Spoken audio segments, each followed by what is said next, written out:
Merhaba arkadaşlar, kanalıma hoş geldiniz. Bugünkü örgü anlatımda Tunus işi çok amaçlı örgü modelin anlatımını yapacağım. Bunun için bir tane bebe yünü kullanıyorum. Hangi ip isterseniz onu tercih edebilirsiniz. 3,5 numaralı bir şiş tercih ediyorum. Eliniz sıkıysa 3,5 değil de 4 veya 4,5 da tercih edebilirsiniz arkadaşlar. Modeli bebek battaniyelerinde, bebek yeleklerinizde, kendinize kazak, yeleklerde kullanabilirsiniz. Veya bebeklerde atkı bere olarak da kullanabilirsiniz arkadaşlar. Modelimiz katlardan oluşmuyor. Kendi isteğinize göre ilmeklerinizi atarak başlayabilirsiniz. İlk olarak zincirlerimi çekerek başlıyorum. Kilit zincirimi bu şekilde yaptım. Daha sonra göz kararı birkaç tane zincirlerimi çekiyorum. Zincirlerinizi çok sıkı yapmayın. Daha sonra ilmek alırken zorlanabilirsiniz sıkı olursa. Bir de alt kısmında toparlama yapabilir. Kısa bir parça olacağı için bu kadar ilmek yeterli geliyor arkadaşlar. Hemen zaten birinci ilmeğim şişimin üstünde. İkinci zincirden ilmek aldım. Sıradaki zincirden ilmek aldım.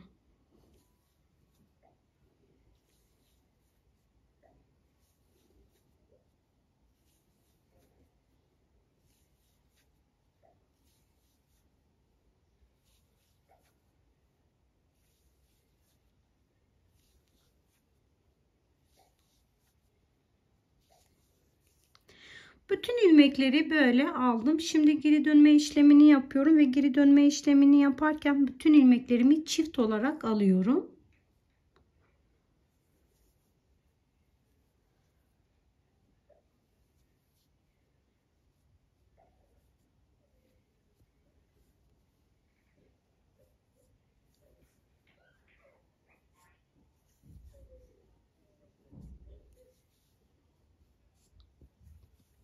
Bebek battaniyesinde kullanıyorsanız eğer modeli tam 1 metre zincirlerinizi çekip üzerine başlayabilirsiniz. Kısa şiş bebek battaniyesi model sığmayacağı için mutlaka uzun şiş tercih etmelisiniz veya misinalı Tunus şişi tercih etmelisiniz. Şimdi arkadaşlar bütün ilmeklerimi aldım, geri geldim. İpimi şöyle başına sardım. Ve bu iki tane ilmekten alıyorum. Hemen göstermek istiyorum. Şu ara ilmekten batıyorum. Diğer iki ilmeğin arasından çıkıyorum. Bakın arkadaşlar bu şekilde. İpimi öncelikle başına sardım. Bu sırada başına sarıyorsak sonraki sırada başına sarmadan alacağız. İlk ve ikinci ilmeğin arasından girdim. Üçüncü ve dördüncü ilmeğin arasından çıktım. İpimi kendime taraf böyle yaptım. Tuttum kenarından çektim. Bir tane ilmeğim zaten şişimin üstünde. En baştaki ilmeğimi de ördüm.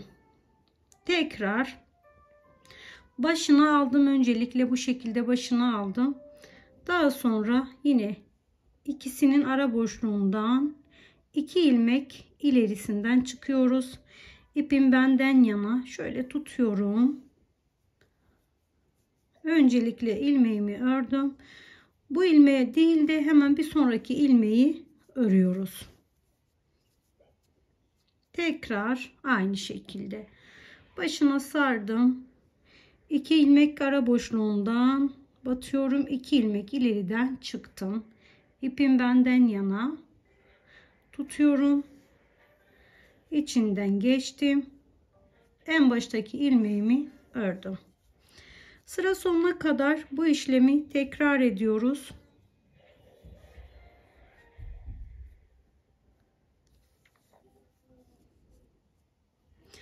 Eliniz sıkıysa dediğim gibi 3,5 değil de 4 veya 4,5 numaralı tığ da tercih edin ki modeliniz yumuşacık olsun. Son 2 tane ilmeğimi de aynı işlemle ördüm. Kenar ilmeğim kaldı. Kenar ilmeğimi örerken 2 katından örüyorum ki kenar ilmeğimiz düzgün dursun. Tekrar geri gelme işlemini yaparken bütün ilmeklerimden çift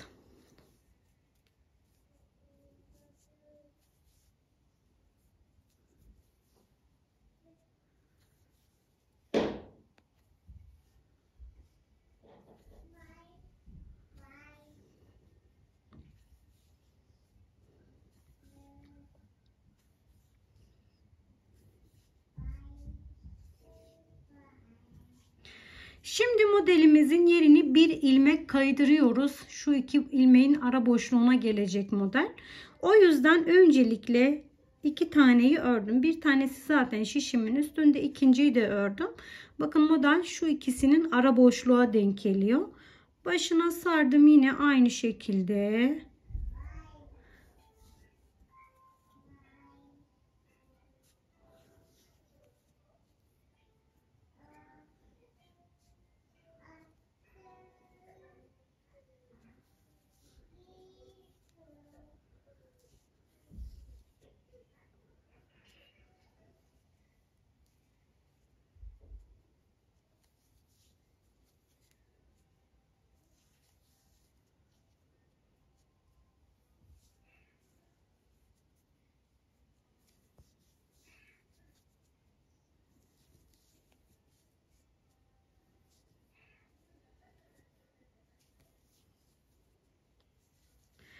Önceki sırada bir tane ilmeğim kalmıştı. Bu sırada iki tane ilmeğim kalıyor. Öncelikle bir tanesini ördüm.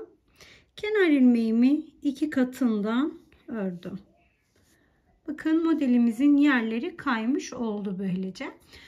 Tekrar geri geliyorum. Geri gelme işlemini yaparken her sırada aynı şekilde geliyoruz. İleri giderken de yine aynı işlem yapıyoruz. Sadece bir tane ilmeğimizin yeri kayıyor.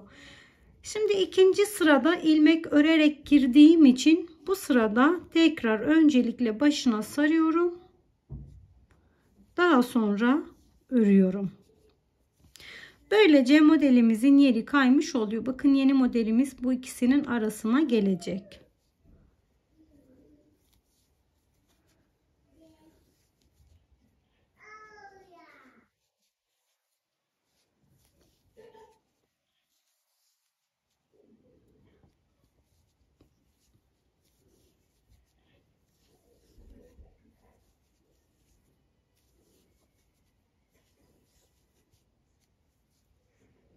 Tekrar son iki ilmeğimi de aldım. Kenar ilmeğimi ördüm. Arkadaşlar modelimiz sadece bu şekilde iki sıranın tekrarından oluşuyor. Şimdi tekrar geri gelelim ve kapatma işlemini de göstermek istiyorum. Aynı işlemle geri geliyorum tekrar. Kapatma işlemini yaparken bütün tunus işlerinde aynı işlemi yapabilirsiniz. Yine bakın hiç başına sarmıyorum. Sıradaki ilmekten direkt kaydım. Başına sarmıyorum. Sıradaki ilmekten direkt kaydım. Bütün ilmekleri bu şekilde kesiyoruz. Kesme işlemini yaparken.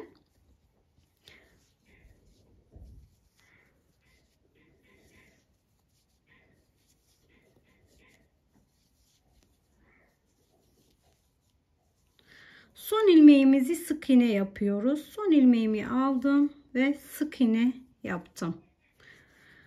Modeli bu şekilde yapabilirsiniz. Ben şimdi hemen büyük bir parçada yapıp sizlere biraz daha büyük halini göstermek istiyorum. Modelimizin büyük bir parçada denenilmiş hali arkadaşlar. Bebek battaniyeleri de yaparsanız eğer model gerçekten de muhteşem olur.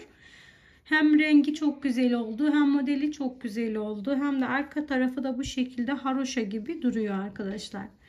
Videomun sonuna geldim. Umarım sizler için faydalı bir anlatım olmuştur. Bu aşamaya kadar izlediğiniz için çok teşekkür ediyorum. Başka bir videoda tekrar görüşmek dileğiyle. Şimdilik hoşça kalın, sağlıkla kalın.